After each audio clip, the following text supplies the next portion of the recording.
David was just a true gentleman. He was somebody who was sincere. He was also patient, extremely kind. And incredibly, brilliant, but thoughtful and kind and accessible, brilliant, passionate, available. I think I would say that David is brilliant. He was serious and funny. He was earnest and focused. He was such a smart man, but he was very humble. Inspiring, humble. Very gentle, had a very gentle manner with people. He was always upbeat, always energetic. He is a gentle soul.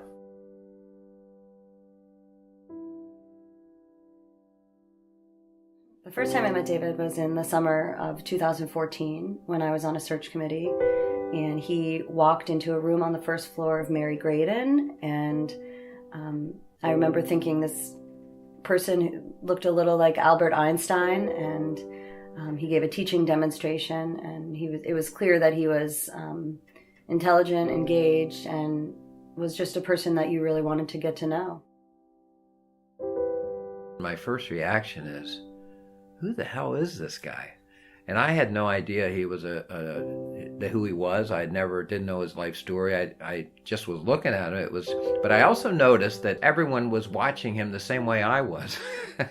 Who is this guy? But also they were listening to the substance. I had just arrived and I wasn't into the substance. And I'm like, wow, who is this guy? And I meant it in a curiosity factor.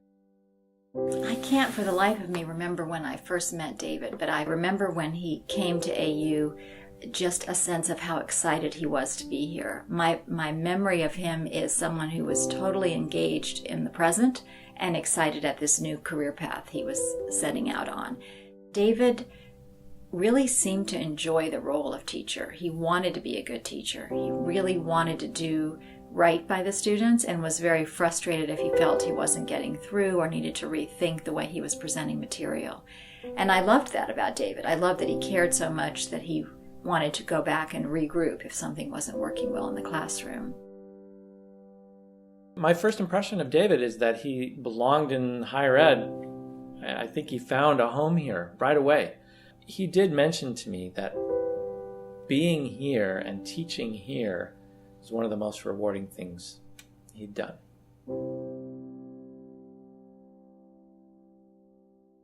He was the sort of person that you look forward to seeing, even just seeing him in the hallway or sitting down for a chat. That's kind of a huge thing, I think, that he was somebody that it was always great to see him and be able to spend some time with him. I think the students appreciated him very much for what he brought to them. Yeah, the students were so upset to hear the news, and some of the grad students from the previous class who'd really gotten close to David were just stunned, as we all were. One student came in, gave me a big hug, and we sat and talked about David for a little bit. It's a profound loss for all of us. David's passing. The students that he would have taught, the professionals that he would have helped with their careers, the stories that he would have continued to tell. People all over the world heard, saw, learned from David Donald, and they also came to see him as a kind, gentle soul who was also brilliant. The legacy of David would be the people who learn from him and are going forth using those skills and sensibilities to generate more important stories and to cover things that weren't getting covered, to understand complex issues in ways that couldn't be understood before. What a hell of a life he led. And he doesn't have to worry about any coulda, woulda, shoulda done thing, because what he accomplished will stand for the ages.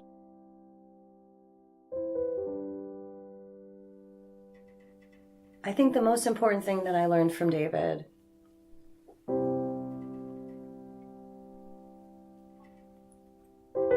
is that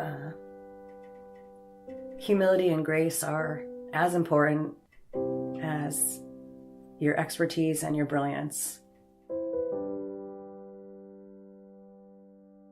The loss is devastating because he really was a rare combination of talents.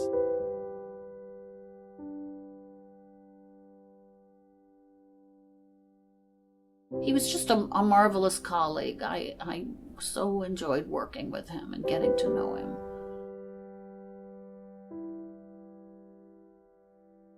Part of me doesn't quite believe that he's gone. I can still picture him both in his office and over the table at, having a pastry and coffee. So I don't know that I'm fully gonna embrace that he's gone quite yet.